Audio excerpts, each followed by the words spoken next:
Greetings, you're watching SeptumSin versus the world. I'm SeptumSin. This is Kotobukijake over All here. right. And we're doing a special live pickups today. Um, just because, it's a Memorial Day and all that jazz. So, not Memorial Day, Labor Day. Well, one of Yeah, these. not Memorial Day. So, we're just going to do here, we're going to hit some pickups, and that'll be it for us today. Hmm. So, Jake, you said you got something strong to start us off with. So. Yeah, relatively so, because, it's September, which means naturally that it's time for me to present from the July Criterion sale. That's how it goes sometimes. Am I? Would you say I'm pretty decent visual here? I It's a don't have little the best. dark, but otherwise, yeah. Yeah, I don't have the best lighting, unfortunately. So I hope y'all will bear with me. I think this will be good.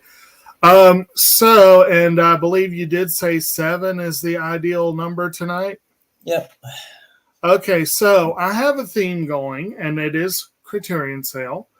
I do have a purchase from Barnes and Noble that was going to make up tonight's pickup, but I was asked to add one. So there was one I actually pre-ordered because it was coming out in July, and I was like, I will get this. So why not pre-order it and get the sale price, And that is a very recent release that will be featured, if I am not much mistaken, in the upcoming presentation of the Versus Awards. Certainly was featured in the nomination process.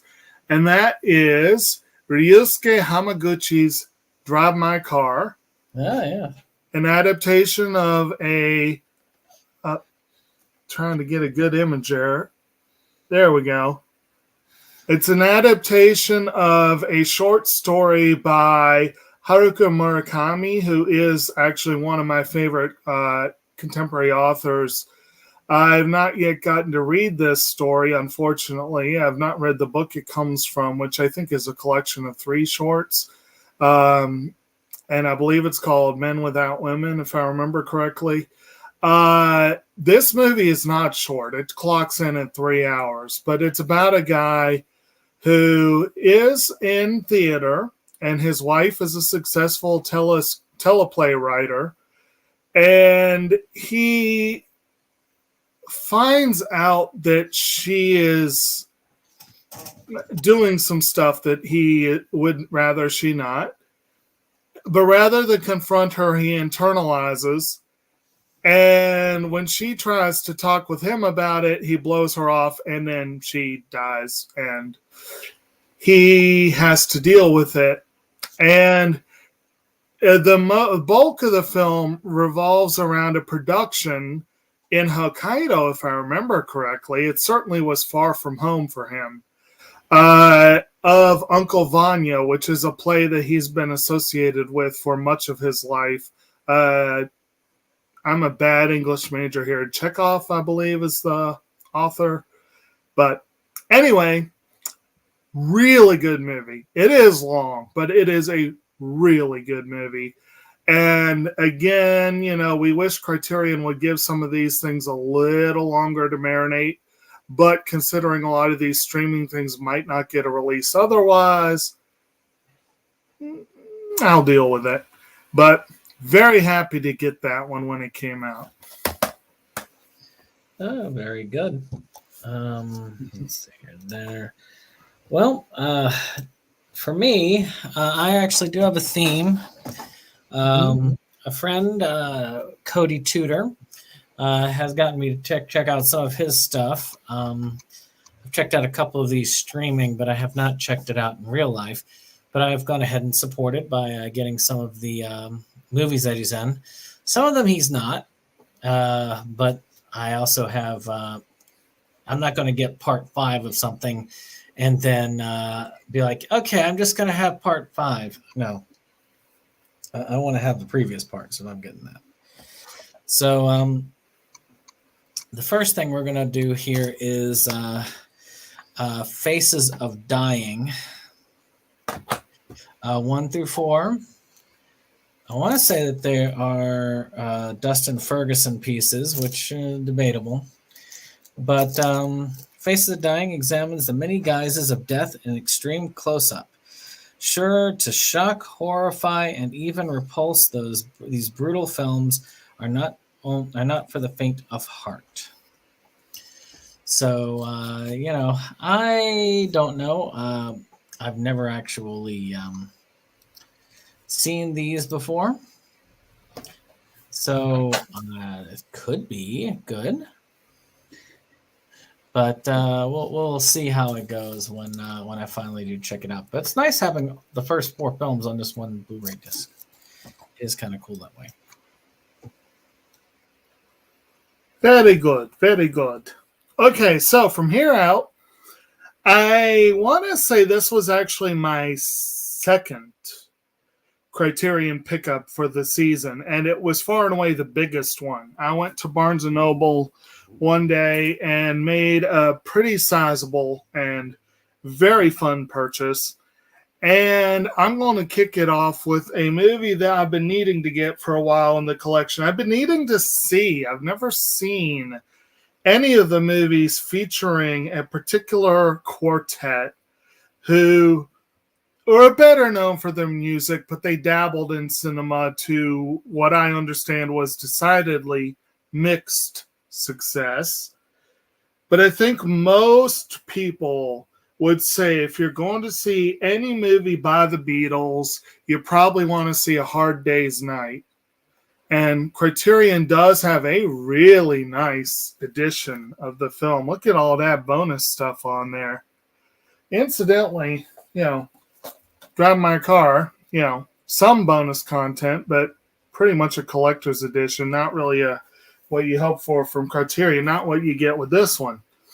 But again, I never have actually seen this or really any of the Beatles movies. I think I'm a little gun shy because I did see one of Elvis's movies and it sucked horribly. And but I've seen movies with the different Beatles in them.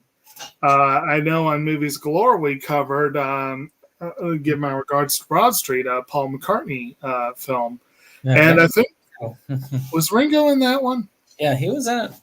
And Ringo, I think, has been in a couple of other films we've hit Movies Galore, at least one more, I think. So, the two of them went on to do some films, particularly Ringo Starr did a bunch of films from there on. But this, I think, was this was the first one, wasn't it? I think so. Yeah. And like I said, most people feel like they pretty much captured everything they needed to in this movie. And the others, I guess, were diminishing returns from what I've heard. But I do want to see them all eventually. But I am glad to finally have this. I just hope I get a time eventually to sit down and watch it. Yeah, I mean, I liked Help. Hard Day's Night, I wasn't as big a fan of, but I really liked Help, which needs a Blu-ray release as well. Yeah. But yeah, I mean, I remember watching that as a kid. But again, they were fun things. We'll actually be talking about a Beatles-related film this week when we talk about Fast and Furious again. So it'll be kind of fun.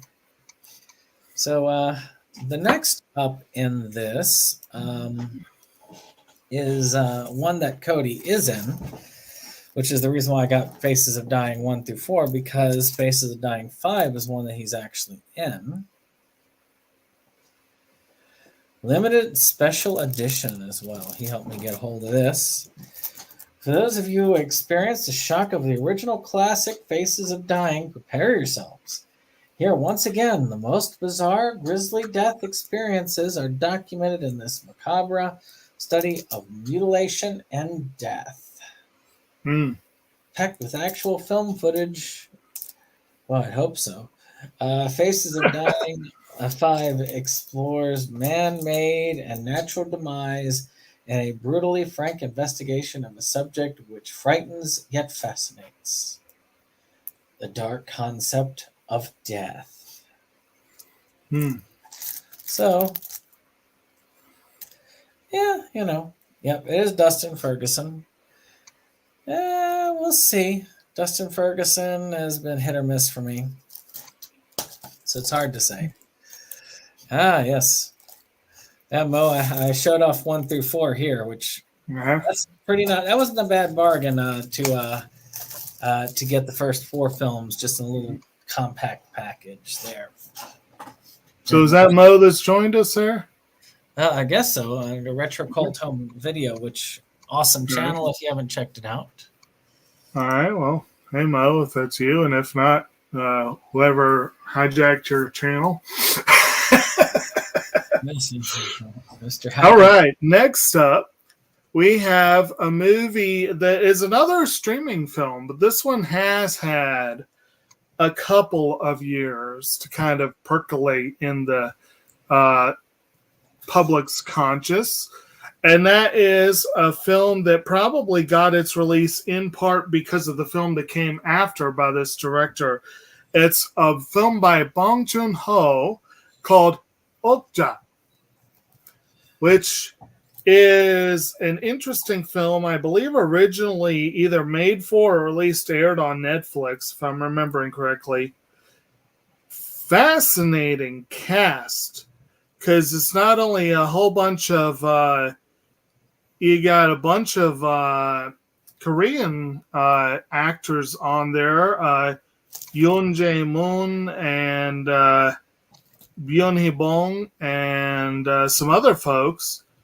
But you also got Paul Dano, Tilda Swinton, Lily Collins, Giancarlo Esposito, Jake Gyllenhaal, and then a Korean American, Steven Yeun, the star of Minari.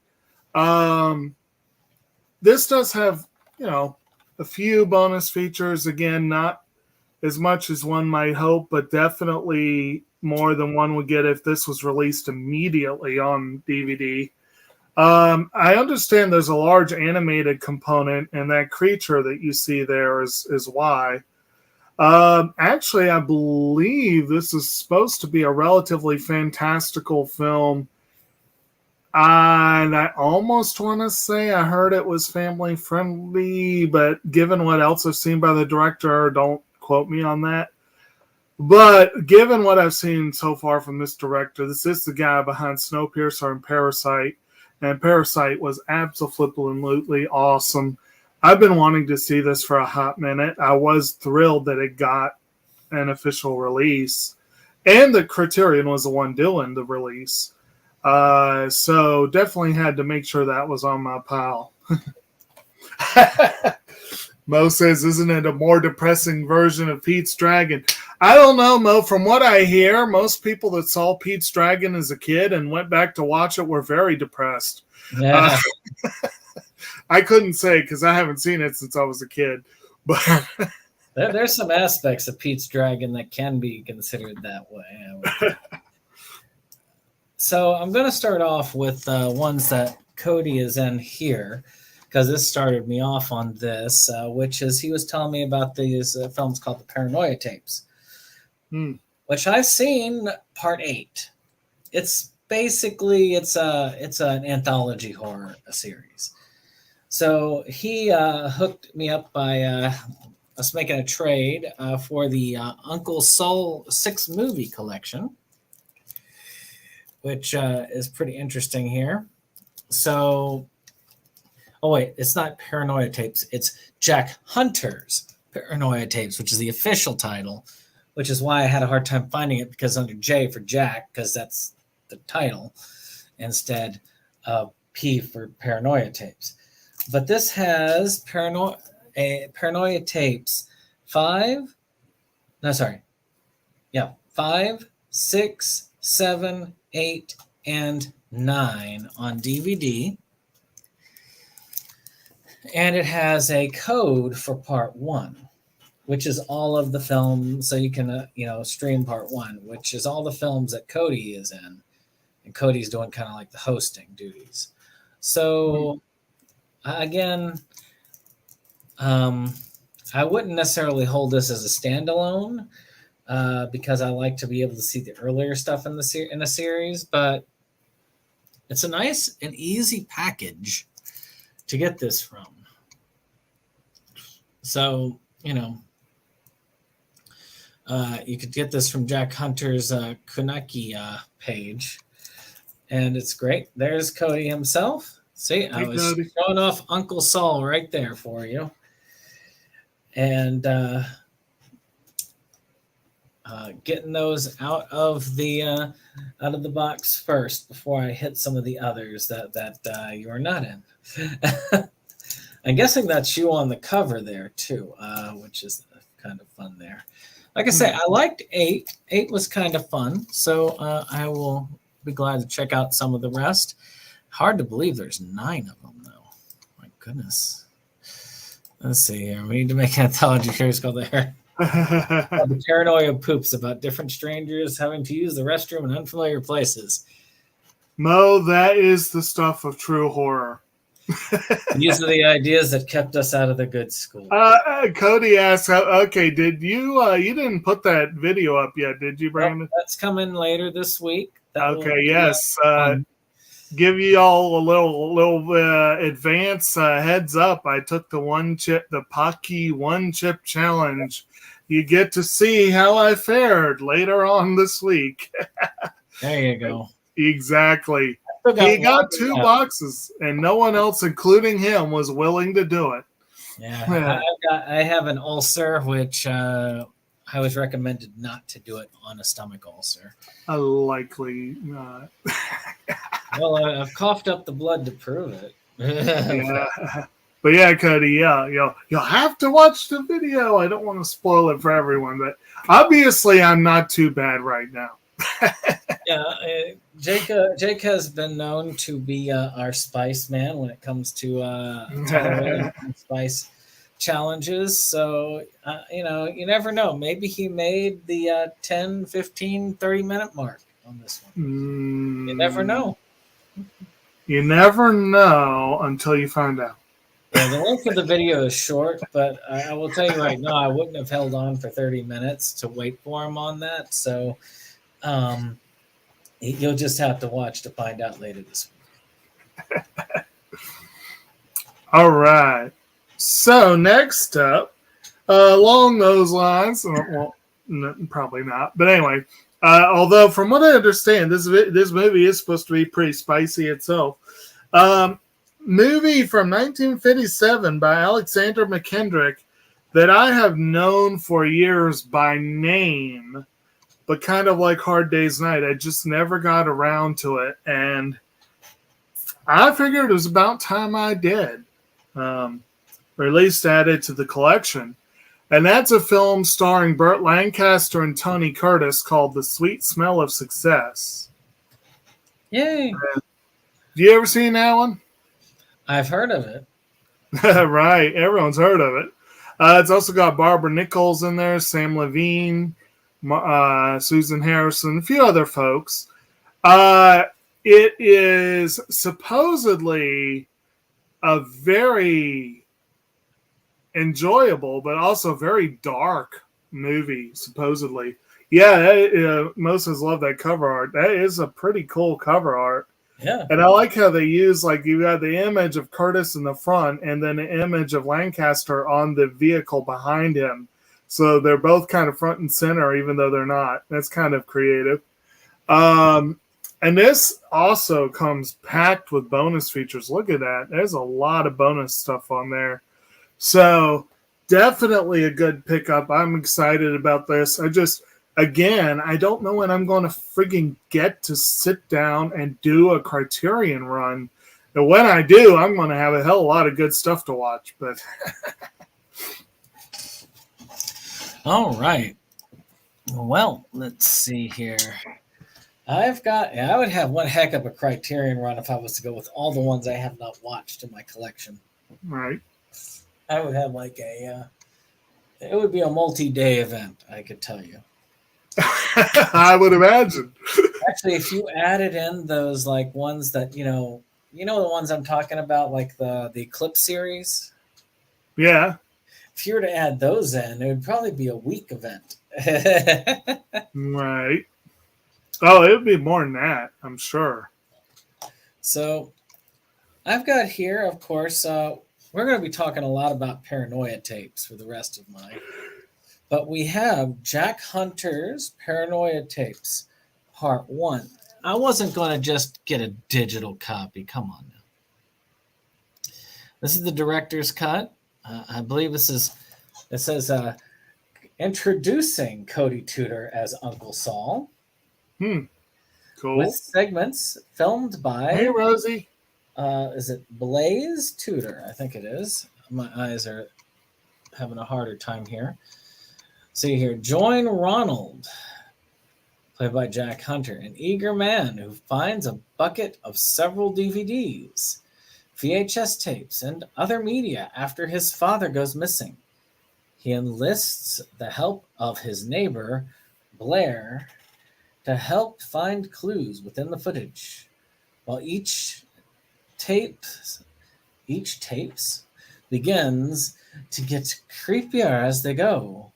Will the truth actually be revealed, or will the tapes send the audience into an absolute parallel sense of pure suspense? The typeface kind of like narrowed down. So it's going to be interesting. I mean, I need to just do a paranoia tapes thing, but it sounds like I would need the whole day to do it. Because there's 9 films. There's a lot of films to go through. But that was the first Paranoia Tapes. Oh, sorry, Jack Hunter. First Jack Hunter's Paranoia Tapes. Good deal. All right. So those of you who watch this channel are probably familiar, but if you watch Inside Movies Galore, which we frequent, the two of us frequent, and Mo also frequents, there has been much discussion this year of my love for Robert Altman, because I, as Dave likes to say, and apparently in his case it was accurate, subjected them to Gosford Park this February. But I did some research on Altman, and in the wake of that, and learned that I've just done the tip of the iceberg with the man. He has a lengthy and fascinating filmography. He was a very experimental director, very experimental. And of course, they didn't always work, but sometimes they did. But I think his third feature film or fourth feature, I can't remember which, but the one that really put him on the map and still a favorite of mine was MASH. But which I don't think they've done a criterion of that, have they? No, they haven't. But that movie needs a paranoia tapes. Yeah. But his follow-up to MASH does have a criterion. And I was slow getting it because, well, frankly, it kind of bored me on first viewing. And I'm sure you would be, because you automatically go into bored mode with most Westerns. But he followed it up with a Western starring Warren Beatty and I see Mo agrees with us.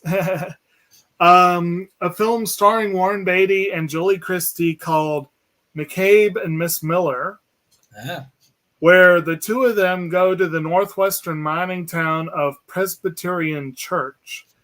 Good name for a town in a Western, I suppose. And basically, I love the description here on the back of the box.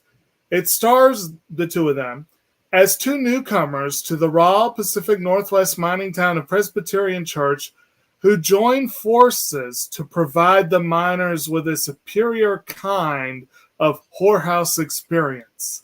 Oh, superior kind. Okay. It sounds much more enjoyable than it was on first viewing. But I will admit, most of his films need to be seen more than once. They're not meant for one viewing to get it at all. I've been meaning to get this one again. I finally get it. finally did. I'm inching towards having the Wild West boner flick set in the Pacific Northwest I'm in. Actually, Mo, I don't know how well you can see it. I don't know how well you can see Warren Beatty sports a pretty impressive facial hair in the movie, too, if I remember correctly. So, yeah, this might be worth a look for you. But I'm glad to finally have it. And, yes, I'm waiting for them. I think Criterion should just go all in and do an Altman collection. You know, just do all of his films, shorts and features. And I'd get it. It'd be huge. It'd probably be a $300 set without a discount, but I'd get it. Because that'd be like that Bergman set that we have. It'd be worth having on the shelf. Yeah, that would be interesting. You know what is? Well, of course, I would definitely get Popeye on. Yeah, Popeye would have to be on there. Oh, yeah. And that was another one we covered on Movies Galore. Believe it or not, though, Gosford Park does have an Arrow release, which is kind of cool. Which is what I have, and it is a very nice release. It's got some good stuff. Yeah. To me, next best thing, really, and to Criterion, and technically, Arrow keeps a lot of their stuff in print. It's just their special editions that are out of print. And I would keep my Gosford Park. I would keep that Arrow edition, even if it gets re-released on a Criterion set. That's a nice edition, I'm sure. It is. And Cody had said that yes, that was him on the Uncle Sam collection. So I guess we're moving away from Cody's paranoia adventures because we're going to go to Jack Hunter's Paranoia Tapes Part 2. Press play. Yes, press play. And a sequel to Jack Hunter's Jack Hunter's Paranoia Tapes, we join Chase to find the missing pieces of what went wrong in the events of the first film. So, you know, I guess more Paranoia Tapes. So that's always fun. I like good anthology horror. So, you know, I could just sit there and just watch. Basically, it's like watching a day's worth of horror shorts. Whereas opposed to that Western horror shorts. Let's see here. I'd love to see Criterion embrace doing more sets, but they need to standardize the size.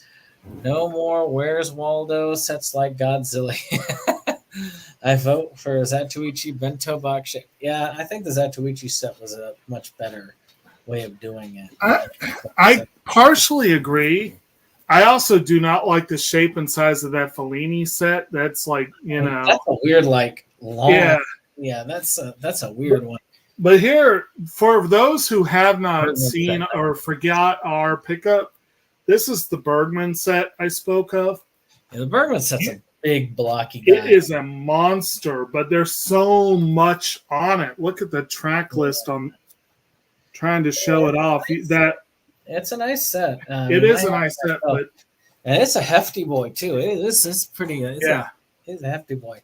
You can't really standardize it too much because a set like this would be overkill for, say, a 3-movie set.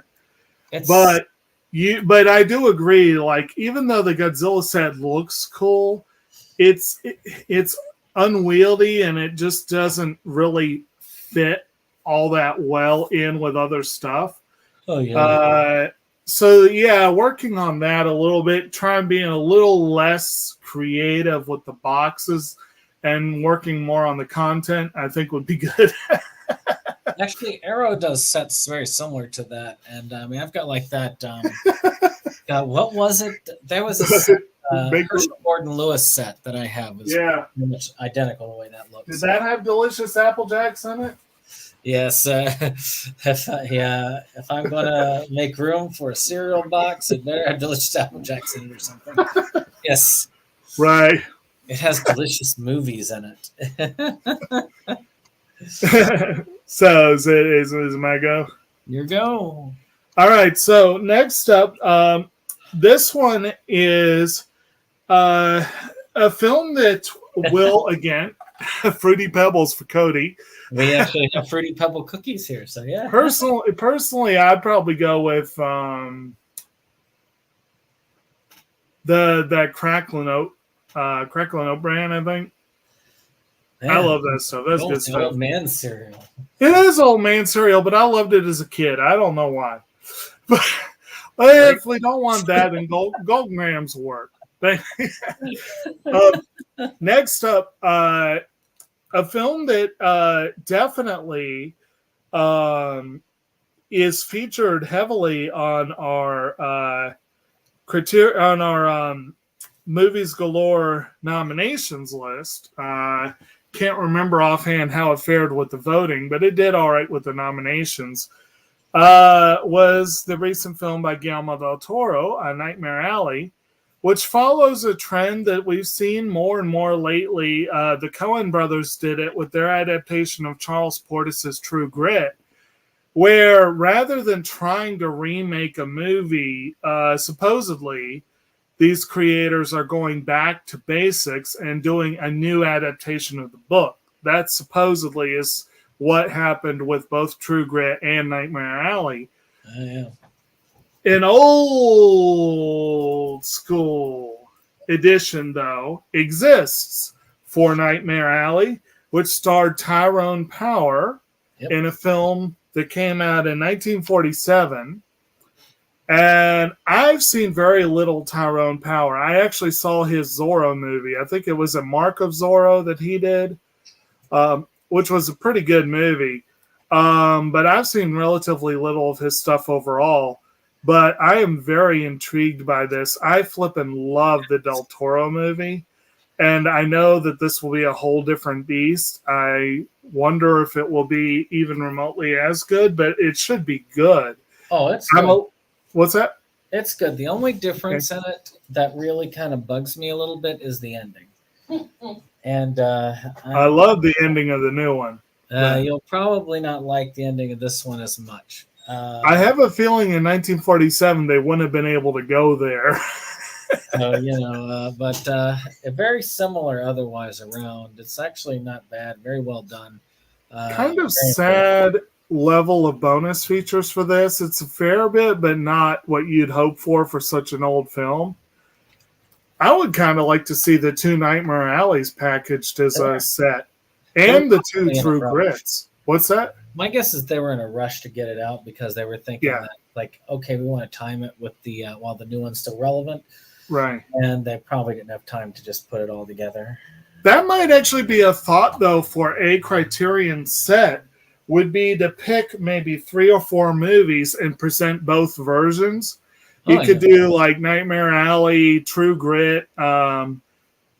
What's another one where there were 2 very different adaptations from the same book, where they were both from the book? I'm sure there's a couple. But anyway, that's a thought. Anyone working for Criterion hears that. They hopefully they'll run with it. Yeah, we know they all listen to us. Yeah. Well, they better. So I do have just 2 more for me. I think 1 more for you, right? And, 1 more for me, yes. So, of course, we're going to continue. Let's see here. The Thing. Actually, does the Thing might even have I think the Thing has 3, doesn't it? Because it has a really old version too. But I can't remember. Let's see. The Thing. Was that based on a book? I think it was. There was a 2011 version of The Thing, 1982 version, which most people know that one. Okay. So you could do those too, but I think there's an older version. There is an older one. The 82 one is often called a remake, but yeah, as Mo was saying there. Yeah. So, you could have a three film there. The older one, that one, and the 2011 one. You could just go all the way. Right. Yeah, well, that's the idea, is that it is a separate adaptation, but it's adapting the same book. Mm-hmm. Oh, okay. So yeah, so that would be the idea, because that's the idea, is that you got two films adapting the book, but not necessarily trying to go off each other. Right. Because, I mean, like, though that could be also one as them trying, as a filmmaker trying to redo the revisit or redo the old film.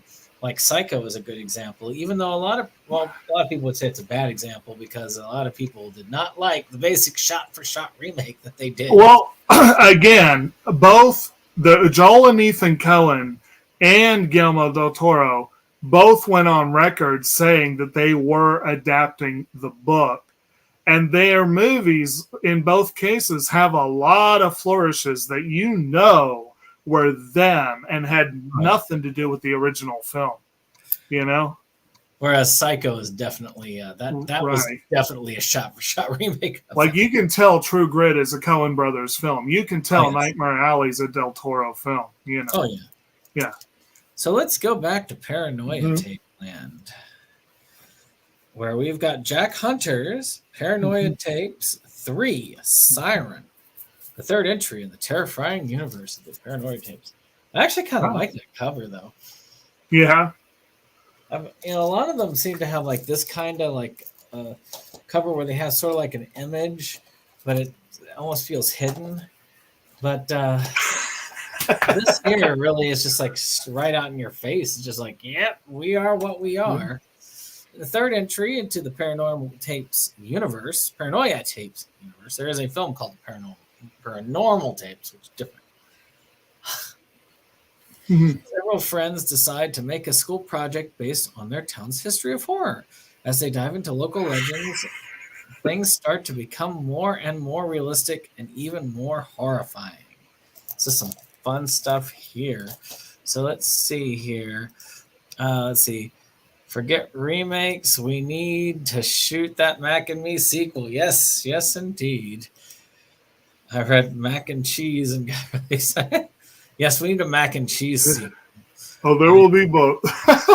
Yes, it could be Mac and Me, Mac and Cheese for all. There will be both indeed. All right. All right. So, last one. Just to again, I went to Barnes and Noble and I got a little carried away, but July is a rough time for sales, and I'm still licking my wounds. Still waiting for a huge order from Right Stuff, but anyway. But like I say, get a nice fat stack of Criterion there, which is really the main thing I buy at Barnes and Noble, to be honest, because they do the sale. And yeah, somebody has to sponsor it, and McDonald's damn sure ain't doing it again. Kraft, on the other hand, yeah, Mac and Cheese and Me, indeed. So, one thing though, every now and then, right, Barnes and Noble has perfectly decent, if not good, prices on various items, usually surplus items or little-known items that they're trying to clear out. And they happen to have a movie that damn sure needs a Criterion release, but hasn't had one yet. And actually, I swear I did not plan it this way, but I'm glad I hit it this way. I started with the musicians, with the Beatles. Well, started the Barnes & Noble thing. And I'm going to end with a musician, with a passion project from the Purple One, Prince's Purple Rain. Yes. Which is a good film with a kick-ass soundtrack. And it's such an important, influential film. I really don't know why Criterion hasn't touched this one.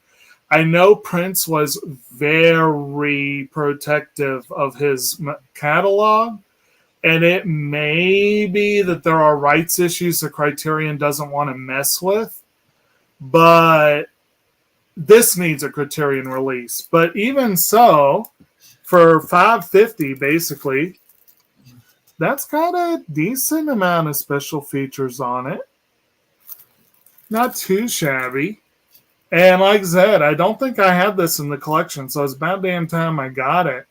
Definitely want to see this again. And like I said, yeah, you can never go wrong with Purple Rain. You're right. That song itself is excellent. I think Harold and Maude does have a Criterion. I think it does, man. I'm not certain, but I think so. Harold and Maude, yeah. But anyway, so yeah, that breaks my Criterion a little bit, but it still goes with the theme, I think, because it should be in that group. It does have a Criterion. Not Harold and Maude? Yeah. You know what I need to do is I don't think I have that one yet. I need to get that. I've never seen The Color Purple, and I've never seen Purple Rain. I should do a twofer. Actually, you know what? Didn't they come out the same year? Well, that'd be an odd. That's still an odd back-to-back. It's close. Purple Rain was either 84 or 85, and I think The Color Purple was 85. So they were really close. But, yeah. So what do we got there? We got, no, Harold and Kumar does not have a Criterion release yet. But I tell you what, if they did the 3 films on a Criterion set, I would buy that shit in a heartbeat. I'd like to see that. I could see that coming out on an Arrow, or maybe more likely Arrow or Vinegar Syndrome, maybe. But it might be too high profile for Vinegar Syndrome. It's way too high profile for Vinegar Syndrome. I would see Arrow as a possibility. Shout is a definite. At the rate Vinegar Syndrome is growing, give it a few years. Yeah. Give it a few years, yeah. But again, I think that trilogy is too high profile, I think. But now, if Vinegar Syndrome, maybe you're talking about that type of film from that era, I could almost see Vinegar Syndrome doing like Dude, Where's My Car or something like that, you know? That would be good. Actually, yes, I could easily see that, especially since they released Drop Dead Fred. I mean, they could do Dude, Where's My Car? So I think there's really only one place I could go with this, which is Jack Hunter's Paranormal Tapes for Kennel House. I kind of like the cover. It's kind of cool looking there. Yeah. So in the 4th entry into the Paranoia Tapes universe, we join 2 friends on a suspenseful journey into the town of legend of an... Into a town... Legend, okay, that was awkwardly written. Well, basically, there's an abandoned house called the Kennel House, and they're checking it out, and they find tapes. So, you know, and you know, Paranoia Tapes. Who would have suspected I would have gotten the 4th film? So that actually completes, even though they're working on a 10th entry, I could see on IMDb, that completes all of these. They kind of go well together. These spines kind of fit in well together. So I will know what they are as soon as I see them. I wouldn't have minded a 1 through 4 set here in the vein of the Uncle Saul set. But I am glad to see that I didn't have to get 9 freaking DVDs. 9 to go in there, but still, it's a lot of Paranoia tapes,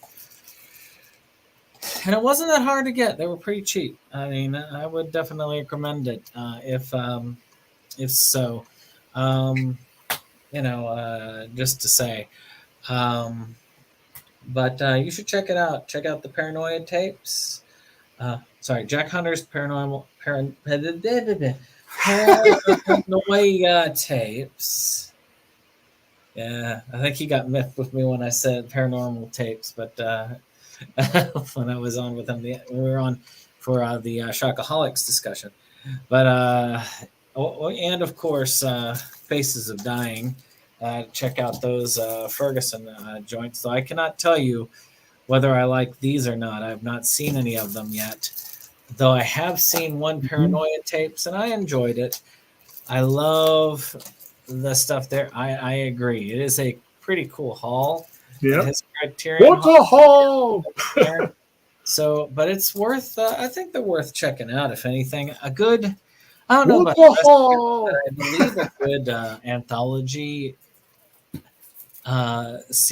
movie is a fun investment because you're almost guaranteed to find you've got multiple chances of getting something you like.